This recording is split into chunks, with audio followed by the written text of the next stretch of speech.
All right, good evening, everyone. Thank you so much for being here tonight. Very grateful to you for braving the snow, cold weather, all those good things. It's great to be with you all for this final in this series on the Bible in 100 passages as we complete this arc through the Old Testament, covering all 39 books. Now, last session, we got through a gigantic swath of text, and so fear not, we have a little ways to go tonight, but not quite as breakneck of a pace as last time, so grateful for that. I think a lot of folks here were at previous sessions, but just to catch you up a little bit on the series, we, believe it or not, only have 3 weeks to the day left in this wider Bible in 100 passages series. And so if you want, you can always catch back up on whether it's devotions or rhythm and word reflections or even these Bible classes. All of those are posted on our church's website. For those of you who have been here, we know in previous sessions that we've covered the Torah, which is the first 5 books of the Bible, from Genesis to Deuteronomy. Last session, we covered the prophets, a gigantic swath of text, ranging all the way from the sort of early conquest of Joshua and Judges, all through the major and minor prophets, and that was a significant period of history. Today, we're going to get a little bit more focused as we shift to the third major division of the Old Testament, known as the writings, or in Hebrew, ketuvim. The writings is as broad and amorphous as they sound. And I will say going into this that while we're going to be covering a very specific window of history, pieces of these writings will come from outside it. It's not quite as clear a delineation as I'll make them out to be. But for the sake of this class and for the sake of kind of the arc of where we've been going in this series, we're really going to be looking at a specific time frame from after the exile all the way up into Jesus' birth, which I figured would be fitting for the season of Advent. I even wore purple for Advent season. So figured that would be helpful for us as we sort of make this transition to how do we get from the world of the Old Testament and the prophets to Jesus' time, and what's sort of going on in the background of this time period. So that is our hope for tonight. So in the writings, in this ketuvim, you have books that you almost certainly have heard of before, things like the Psalms, Proverbs, the book of Job. But there are also many lesser-known books that either A, don't appear very often in the lectionary, or B, may not appear very often in our own reading. Books like Esther, Ezra, and Nehemiah, referred to together because they seem to have been a joint unit. Ecclesiastes. These are some lesser-trod ground, but that doesn't in any way negate from their power and beauty, and we're going to get into some of that. But part of what makes these this collection of writings so unique is that unlike things like the Torah or the prophets, in which there's a fairly consistent genre, your Jonahs accepted, there's a fairly consistent tone in those areas. Within the writings, the ketuvim, there are different genres of writing all over the map, from the poetry of Lamentations to short narratives like Ruth. Daniel is an incredibly unique case in and of itself, with apocalyptic visions mixed with sort of post-exilic wrestling with what it means to be an empire. You have Song of Songs, also known as Song of Solomon, biblical love poetry of all things. And then you also have things like 1st and 2nd Chronicles, which are blurring the lines, treading the exact same ground to some degree to 1 Samuel and 2 Samuel, as well as 1st and 2nd Kings, and yet putting its own unique little spin on it. So there's a whole lot of very interesting and intriguing texts here, and it's going to be fun to get into them. But one of the things I wanted to do to start out is, because of all these different genres, because of the different situations of writing, sometimes what I think helps with these texts is to sort of zoom out a little bit and try to take in the wider picture. And the wider picture is, unfortunately for those who don't like history, steeped in history. And we're going to get into that for a little bit. Again, if you're not a history person, I totally understand. But this history of empires and conquering and different cultures is behind all of these very disparate texts in important ways. And one of the things we're going to talk about tonight is about some dynamics that were going on in Israel as people were wrestling with what does it mean to be in relationship with these other countries and other empires. So last time when we had talked about the prophets, we had sort of left off, albeit a few prophets came after the exile, but we had talked about the Babylonian exile as this incredibly climactic and important moment in Israel's history when the Babylonian Empire destroyed the first temple, the temple that Solomon had built, and it was sort of this shock to the system in some ways. This was an incredible loss. And some of the leading figures within Israel were taken off to Babylon, taken away in exile, and there was this sort of forced removal from the homeland. Now, during this time, this obviously was traumatic enough, but going on under the surface, one of the interesting effects that began to linger long after this exile had ended was that Babylon ended up bringing about, and this was officially adopted by the Persians as well, a transition to a different language from Hebrew, and that was Aramaic. If you've ever heard of Aramaic before, you may have heard that Jesus grew up speaking Aramaic. The way to think about it is that Hebrew would have been sort of post-exile. Hebrew would have been a much more formal liturgical language that would have been spoken. It's not a perfect parallel, but if you think about, say, Latin in a Roman Catholic Mass, that it was sort of this like high liturgical language versus the everyday Aramaic language that would have been spoken by Jesus and others. Part of the reason for that is that Aramaic was, if not a universal language, was much more widely spoken across the ancient Near East. And so for these empires like Babylon and Persia that are trying to control wide swaths of territory, having a language that was shared across cultures was helpful. What it does create, though, is a situation in which there is a disconnect that is happening when a lot of the population speaks a different language than your liturgical language. And that is going to be an ongoing issue that we'll come back to. But at the tail end of the exile, and I think we covered this last time as well, there was sort of this, a miracle, you could almost describe it, in which Cyrus of Persia ends up allowing those who were in exile to return home, and not only to return home, but to actually rebuild the temple in what becomes known as the start of the Second Temple period. Now, the Second Temple and Jerusalem getting rebuilt is an incredibly important piece of the backdrop of all that is to come. But even as people began to return home, there were many Jewish folks who remained not in exile, but who chose to live in Persia, chose to live in the area that Babylon once controlled, chose to live in other places. What ends up becoming known as the diaspora, or a spreading out of the Jewish people from what was formerly a very tight bounds in and around the country. Now, this time period for about 200 years was a relatively, and I always say relative in the ancient world, a relatively peaceful one. This was a time in which there was a great deal in terms of writing and production, and as the temple began to be rebuilt, it's widely believed that a lot of biblical books were reaching their final form within this time period. But as you get to 332 and even a little bit before, I'm sure all of us have heard of Alexander the Great before, for Macedon, but comes to be associated with the Greek Empire.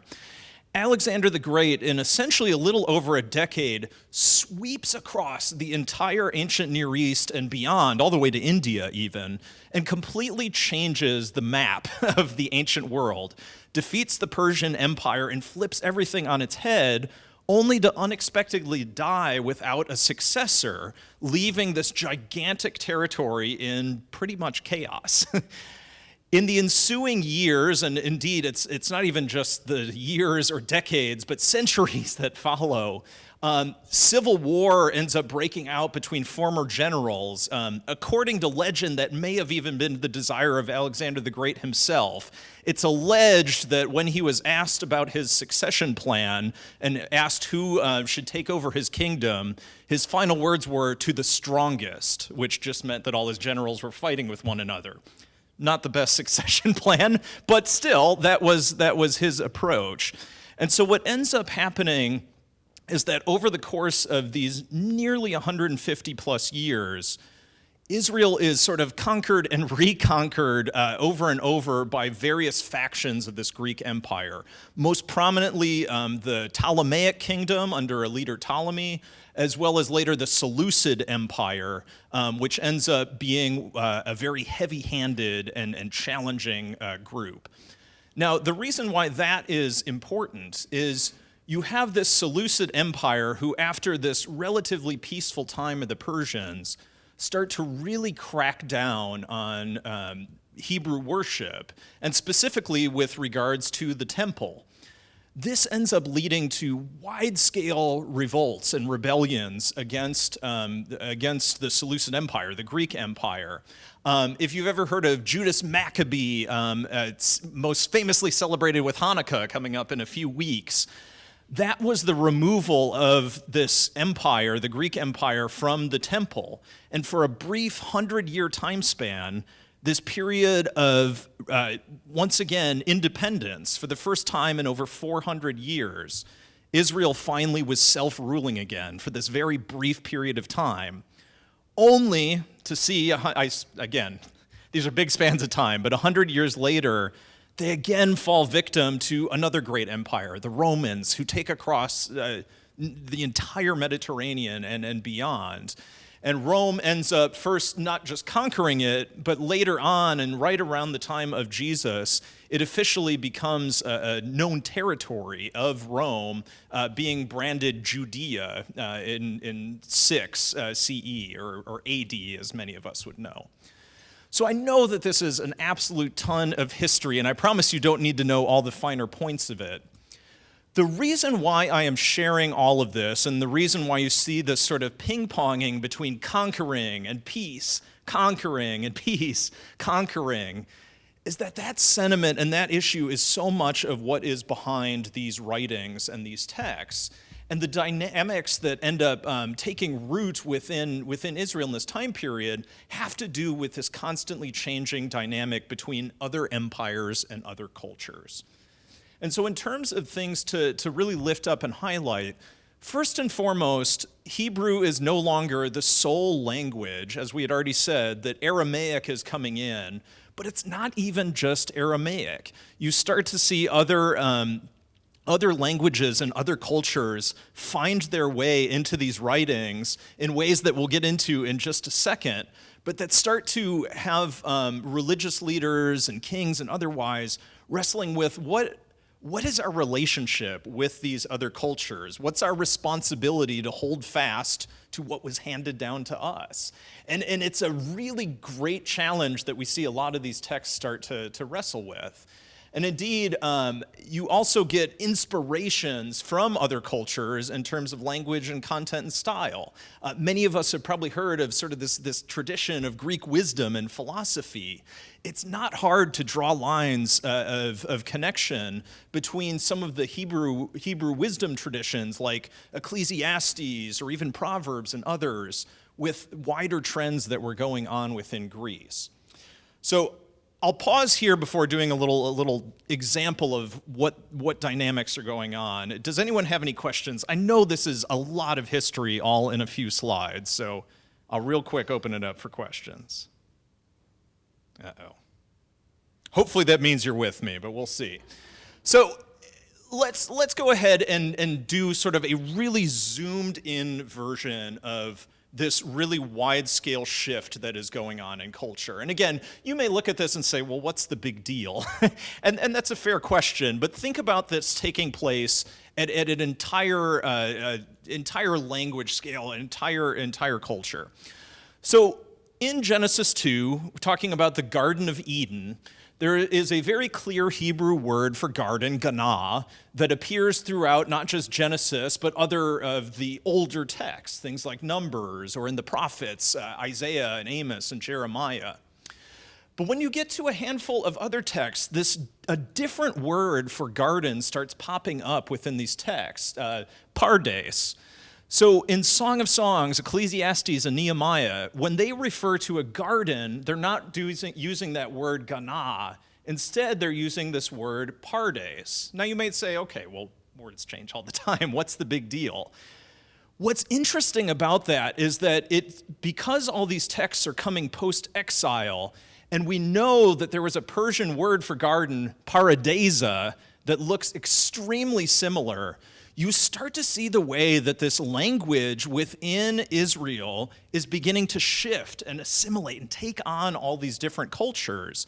And in fact, when it comes time for the Hebrew Bible to be translated into Greek, one of the things I referenced the Septuagint last time, for the first time ever, the Hebrew Bible gets translated into a completely different language, into Greek, because of how many people begin to be Greek-speaking within that area and empire.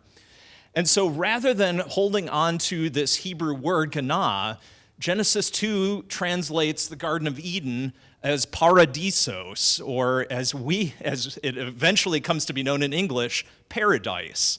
Part of what is behind this is you see this, again, it's such a small-scale thing, but when you start thinking about it in the wider scope of the biblical text, you see the ways in which this tradition is starting to erode and change and transform.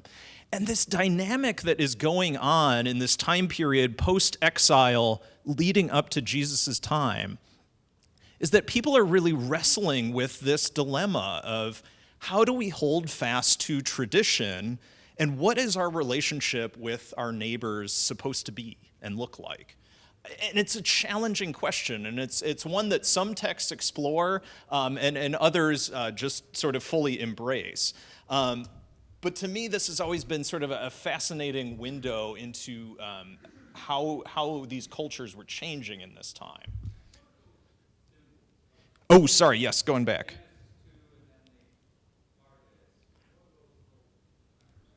Oh, so this is a typeset for Hebrew.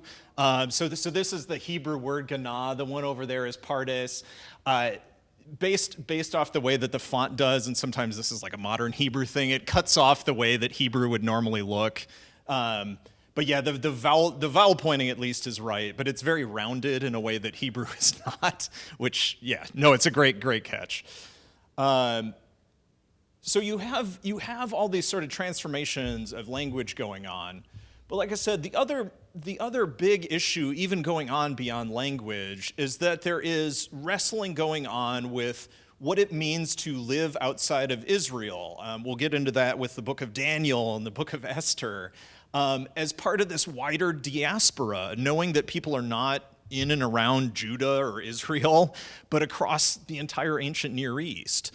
And this question lingering of what does it mean to be faithful to God when you're living in a foreign land with different customs and in some cases different gods and different worship traditions. What does it mean to be faithful to God in those circumstances?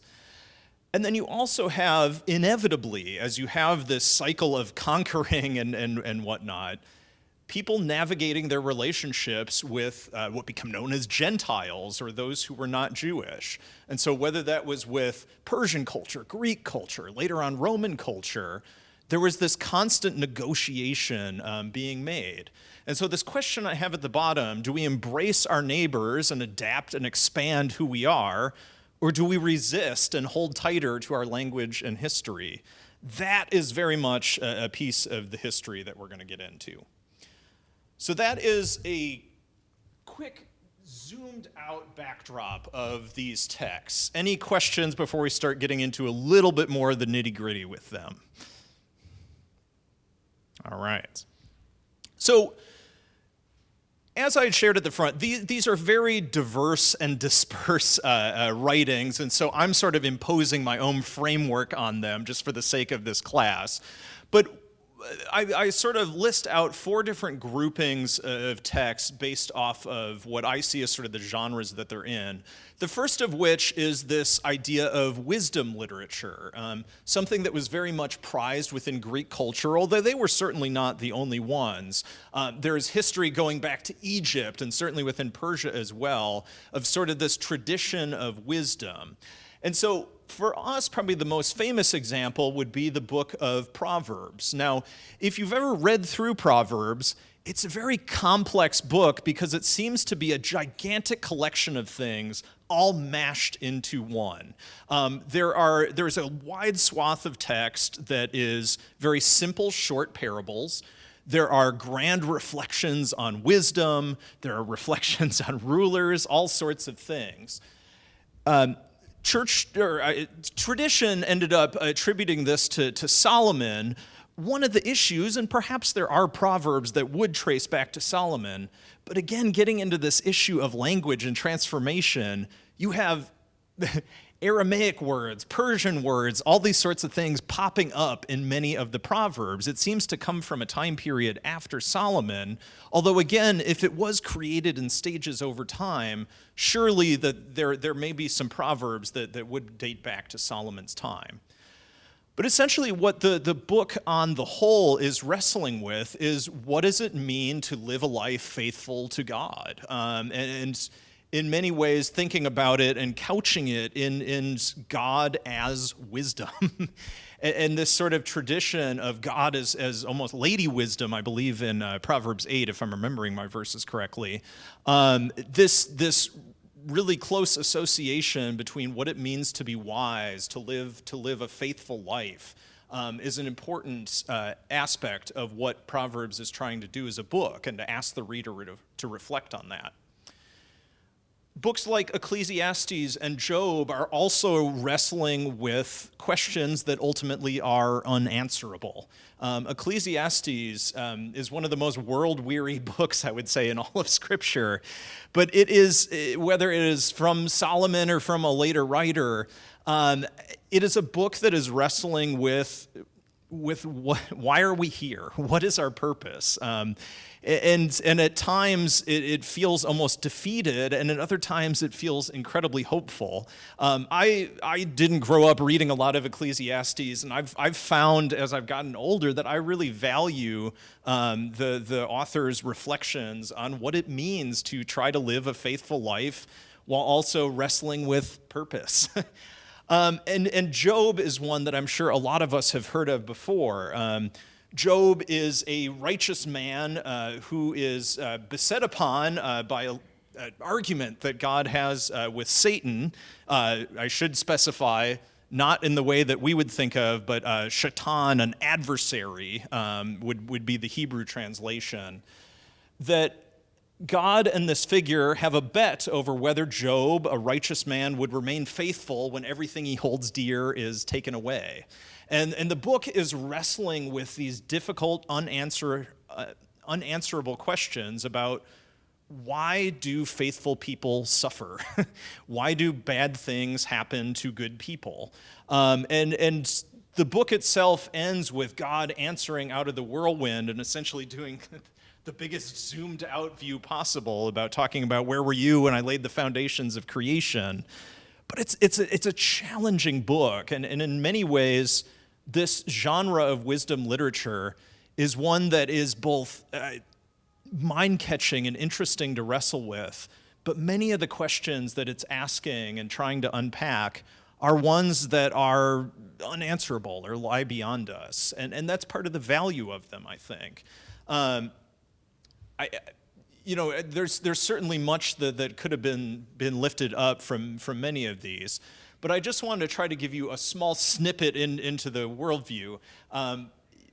I said people don't know much about Ecclesiastes. If you have heard anything from it, you've heard this phrase, for everything there's a season and a time for every matter under heaven, a time to be born and a time to die, a time to plant and a time to pluck up. It's an 8-verse series in Ecclesiastes, I believe made most famous by a Pete Seeger song. But it's a passage that captures beautifully about the ebbs and flows of life, and recognizing that for all of us, there are various seasons in our life, time to mourn and a time to rejoice. It's a beautiful passage and a powerful one, but there's certainly much other wisdom in Ecclesiastes to lift up. Proverbs I had a hard time choosing just because the entire book is short bits of wisdom. But I thought that this verse captured well what is trying to go on in the dynamics in the book. Happy are those that find wisdom, those who gain understanding. For her income is better than silver, her revenue better than gold.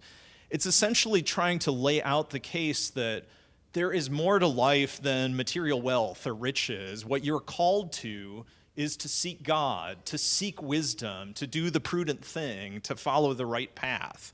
That is ultimately what our purpose is. And then Job, again, with this wrestling, I push back against just quoting from God towards the end, and instead lifted up what I think is some of Job's sort of most raw reflections.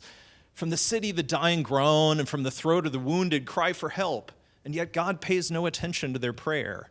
If it is not so, who will prove me a liar and show that there is nothing in what I say? That's a hard verse, hard series of verses, but it captures so well this question and this wrestling with why do those who are trying their best to follow God experience suffering when we might look out and see others who seem to not be following the way of wisdom and yet seem to be prospering in other ways. And these books are powerful reflections on that. So that is this sort of genre of wisdom literature that likely has its roots in sort of the broader ancient Near East, but finds its way into very particular ways within Hebrew tradition. You also have, and this, I will say, of all these categories, this one you can find as well in some other biblical books too, but this very clear interest in the intersection between history and theology, or put a different way, where God is active in how history is unfolding.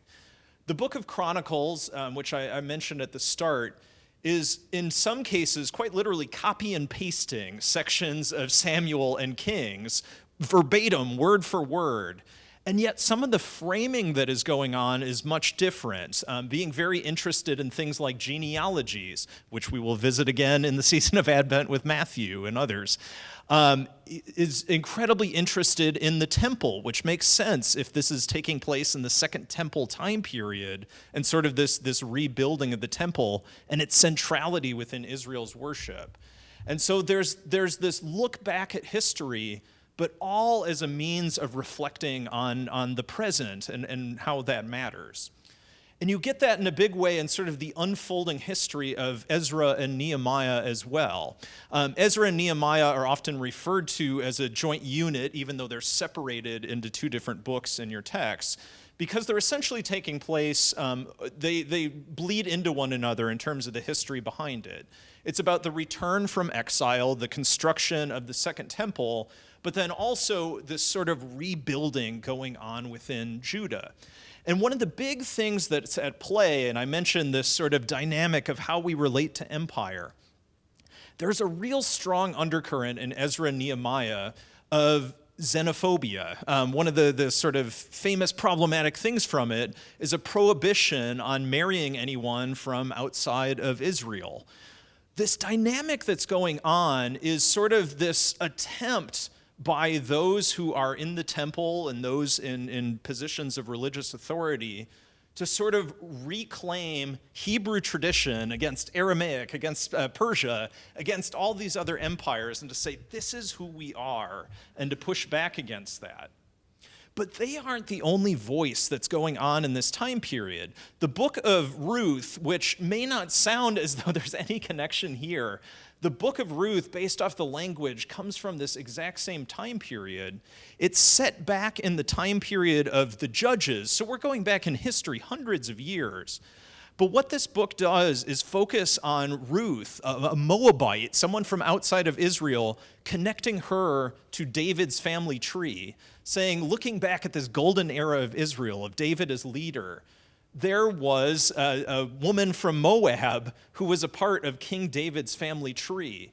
We have a responsibility. We are meant to be a big tent, welcoming people in. And there's this dynamic going on between these two and a handful of other books, wrestling with what is our relationship with our neighbors? Is God universal or is God particular to us? And that dynamic was present in the prophets as well, and we continue to see that throughout history. And so I know we're probably running a little bit shorter on time, and so I'm going to just speed through this, so bear with me. But this sort of intersection of theology and history is a really important aspect of what's going on in these texts as well. And again, these contrasts between Ezra and Ruth is something that we can certainly turn to, and I think truly does have resonances throughout history as well. So you have kind of this broader history, you have this connection to wisdom literature, but you also have in these texts some really unique and powerful poetry. Now, I'll start by saying Psalms. The reason I have Psalms included on this time period is that it's believed that Psalms was collected and reached its final form in this time period. Some Psalms, without question, were written prior to the exile. Some Psalms were written after it. Interestingly, in the Septuagint, there are actually, so that Greek translation of the Old Testament, there's 151 Psalms. What we know as Psalm 23 is listed as Psalm 22 in the Septuagint. There seems to have been a little bit of a fluidity of what belonged in the Psalter and what didn't. But by and large, there was sort of this coalescing of Psalms in this time period during this post-exile time. And Psalms is far too broad for us to capture in a single session, so I'll just sort of leave it at that. But they are an exemplary example of what it means to powerfully reflect on one's situation and to write beautiful language that gives word to what someone's experience is. In the book of Lamentations, you see that in a very different way. It's believed to have been written in the early days of the Babylonian exile, although there are some that push back against that. But one of the amazing things about Lamentations that doesn't come across in an English Bible is that the entire thing is written as an acrostic. An acrostic is starting with the letter A or Aleph in Hebrew, going through B or Beta. Each section is structured by these letters, and so there's this incredible care and unity that goes across this gigantic psalm of lament. It's beautiful. You also have Song of Songs, which is an incredibly unique book insofar as it's been read throughout history as sort of a metaphor for God's love with Israel. But when you read it, it just sounds like love poetry. And so there's been pushes and pulls over time about whether or not it belongs in the canon. But as you get into Jesus' time and others, it was very widely and well embraced within Jewish communities, and in fact makes its way into liturgy as well.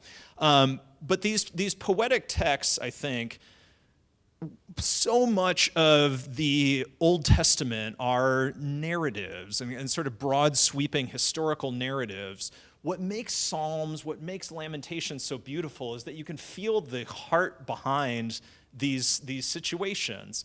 What is listed as a verse or two at the end of 2 Kings about how people are taken away into exile, you feel the pain of it in Lamentations.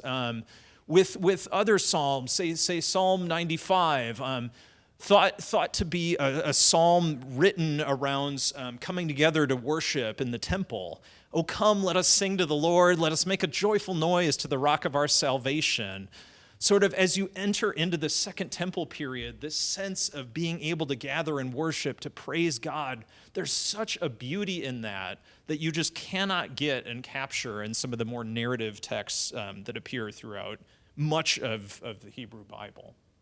All right, so we've been through these sort of three major kind of genres that you could characterize the writings into. This last one, I've mentioned this word diaspora twice.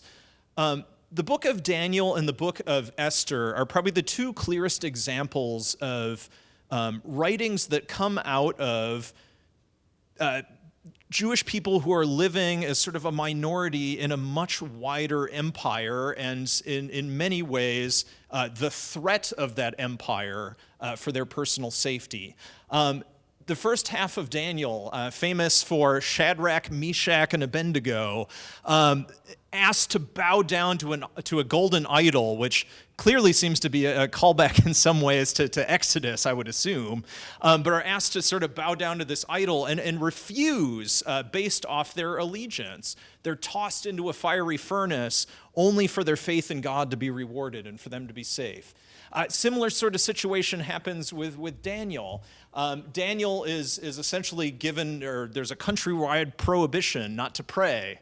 Daniel goes ahead and prays anyway and is tossed into the lion's den, only, again, to sort of miraculously be saved by that faith. This sort of tension and dynamic for those who were living in the context of foreign empires, they were being asked to wrestle with these questions about their allegiance to the king or whoever the ruler was in their area with their allegiance to God. And so these weren't abstract scenarios. They were real and will continue to be real and will be very inspirational for Christian martyrs as we move into the Roman time period and beyond. You also have the book of Esther, which is taking place within Persia. Early on in the book of Esther, Esther is married to the Persian king, but a plot to essentially eliminate the Jewish population there is exposed, and Esther is asked to help out in order to save thousands of her countrymen and countrywomen there. And beautifully captured by this verse, if you keep silence at such a time as this, relief and deliverance will rise for the Jews from another quarter, but you and your father's family will perish. Who knows, perhaps you have come to royal dignity for such a time as this. And again, this understanding of God's work in history and sort of this intersection of our personal responsibility and fidelity to what God is asking us is such an underlying dynamic that is going on in these texts, and I think speaks to this wider time period that we're in. So as we look to sort of close up this section, I'm sorry, yes?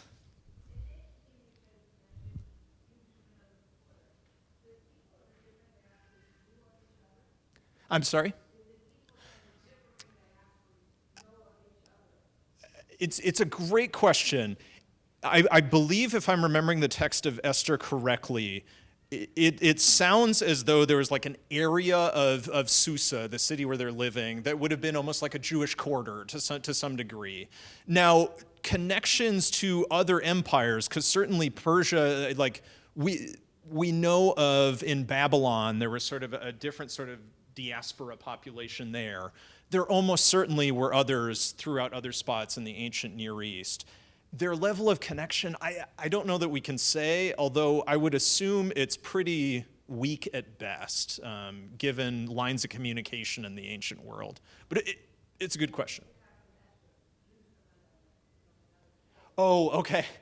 I think, if I'm interpreting this correctly, the rise for Jews from another quarter, meaning from another means, that deliverance will come from another place, I think is what it's referring to. But that Mordecai's trying to put the emphasis on Esther, you need to take responsibility for this. So, all right, good question. Any other questions before we continue on?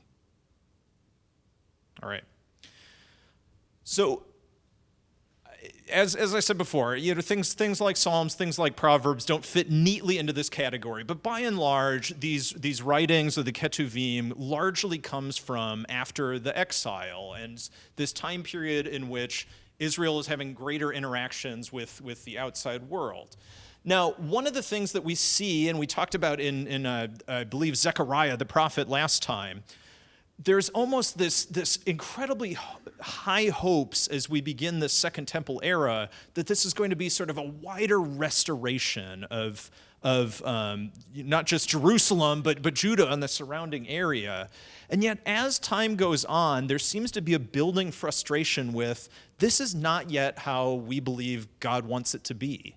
And that frustration, we see that linger in a lot of different texts of saying, whether it is being conquered by the Greek empires or later the Romans, there's this frustration with when is it that God is actually going to take back control of history? When is it that we are going to be able to rule ourselves again Why is God not in control? And so with this history as our backdrop, and I promise I'm not going to go through this slide again, but with this history of empire as the backdrop, it leads us into the latest written piece of the entire Hebrew Bible, thought to come from roughly around the middle of the 2nd century, so say 160s or so BC. The second half of the book of Daniel is a series of sort of apocalyptic visions, both looking back to the past, but also looking ahead to the future. And why they're important, and they capture really well in the season of Advent where we're going, is that this is essentially a text, much in the way, in some ways, that Revelation is doing the same thing in the New Testament. What the book of Daniel is asserting is that, yes, the empires of the world are having their day now, but their day will not be forever. And so I'm going to read this in its entirety because to me, this captures what transitions us from the Hebrew Bible into Jesus' time so well. So as for the rest of the beasts, and read into beasts, there's a whole series of visions, each one very much equating to royal seals for empires. So this is specifically referring to the Persian Empire, the Greek Empire, and others. As for the rest of these beasts, their dominion was taken away, but their lives were prolonged for a season and a time. And as I watched in the night visions, I saw one like a son of man coming with the clouds of heaven, and he came to the Ancient One and was presented before him. To him was given dominion and glory and kingship, that all peoples, nations, and languages should serve him. His dominion is an everlasting dominion that shall not pass away, and his kingship is one that shall never be destroyed. So this passage is remarkable because it is a great summary for where we've been throughout this entire series, but also where we're going.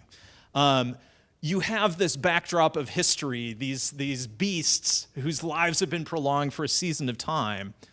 But there's this statement of trust that, again, going back to the way we started this series, thinking back to the Torah and this idea of God's covenant with this particular people, this covenant is being expanded to all nations, all peoples, all languages, that all should serve him, this figure that is coming, and that his dominion would be an everlasting dominion. The last time we heard that language was around the reframing of the covenant that was given to David, that you have this time from Abraham to David, which is a very particular covenant. David's time, there's sort of this expansion within the text to include this to be an everlasting covenant.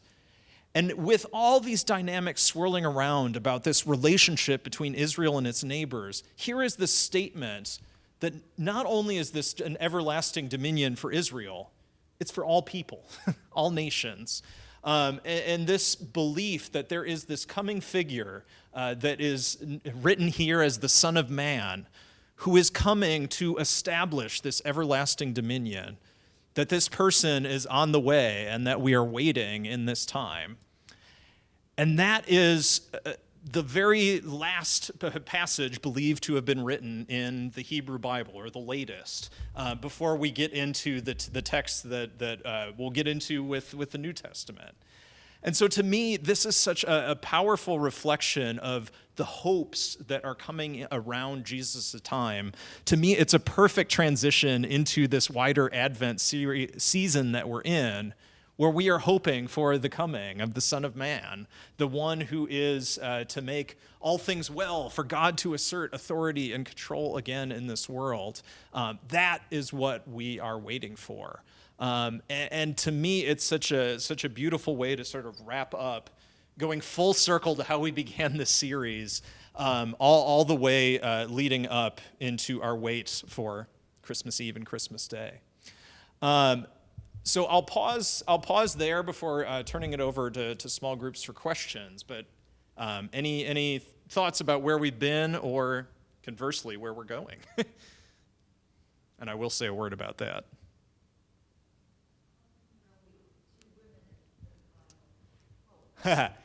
How come there are only 2 women who are named books of the Bible?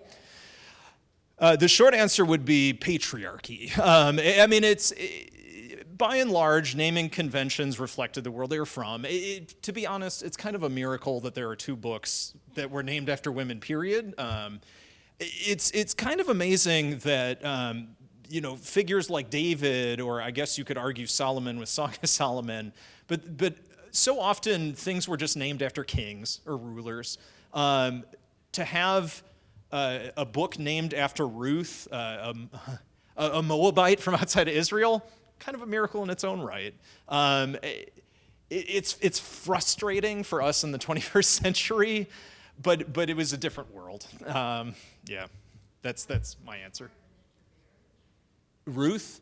Yeah, so Ruth married into a Hebrew family. Her husband dies catastrophically in the first 5 verses of the book, but then chooses to come back with her mother-in-law Naomi to Israel. All right, any other questions? Yes.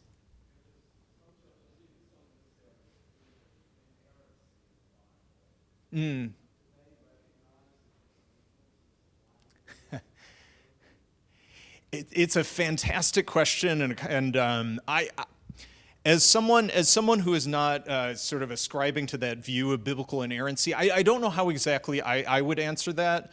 For me, things like knowing that, like with the Septuagint, that the number of Psalms were different or otherwise, to me, I have never found it to be an issue that the biblical text developed over time. I believe Spirit-led, but that it developed over hundreds of years. To me, that's never been a problem or an issue. It was people, faithful people, wrestling in different eras and times with what it meant to be faithful to God. But in terms of, for those who hold to this worldview of biblical inerrancy, things like authorship of, to question Ecclesiastes or Song of Solomon and to say it wasn't written by Solomon, some would see that as sacrilege. I don't. To me, it is, these books were being attributed because of how they were valued within that society. That doesn't negate the author who wrote them. It doesn't negate their importance. It's a recognition of how these developed over time. But it's a good question, for sure. Any others? All right. Well, I will just conclude this before we break into small groups just for a little bit of discussion by saying a word about, we've been part of this wider series, Bible in 100 Passages, covering the entire Old Testament, have been starting to get questions about, are we going to do a New Testament version? The answer to that is yes, we will, but not until the fall of next year. And I'm sorry to make you all wait, but I think asking anyone to do anything for 100 days in a row is a big ask in the first place. It felt a little duplicitous to say, you did 100, let's do 100 more. And so we're going to take a pause. We're going to come back and do the Bible in 100 Passages New Testament version as we get into the fall of next year. And so if you have suggestions, whether about these Bible studies or sort of the wider series as a whole, would love to receive them. Part of the benefit of having these months is be able to sort of tweak and do different things with this. But I just want to close this by saying I have been so grateful to anyone and everyone who has stuck with this series in whatever capacity you've been going through it. There's a lot of text. There's a lot of history. It's complicated, but it's beautiful and it's powerful. And I hope to whatever degree you've discovered new things, I hope it has inspired you to read more of the biblical text, because at the end of the day, we are a people of the book. And the Bible, to me, this has helped it feel like God's living word for me. Reading the devotions from different people reflecting on the ways in which their lives intersect with these different passages, that makes it feel like God's living word to me. And I'm just so grateful to everyone who took the time to write, took the time to engage with reading them, and I'm grateful to all of you for being here. So thank you. Really, really appreciate you. Thank you. So with that, we'll turn it over to tables. I know many of us are sitting at our similar tables every time that we gather, but if you have not, please introduce yourselves. And these questions, you can take them or explore on your own path. But I'd be curious to the degree to which you can see sort of this wrestling going on between holding to our faith and holding to the wider nation, how these texts speak to that wider time that we're in right now, or in different parts of the world, how that dynamic is playing out. But also knowing that we are entering the season of Advent, a time when we're usually turning to the early chapters of Matthew and Luke, and instead this year are spending time with a different sort of text. I'd be curious what your experience has been about reading some of these early texts and seeing them and how they inform the world that Jesus was born into, and how that's helping you reflect on Advent in a different way. So we'll turn that over to you. We'll take at least 15 minutes before a final wrap up. And again, thank you all so much for being here tonight. So thanks.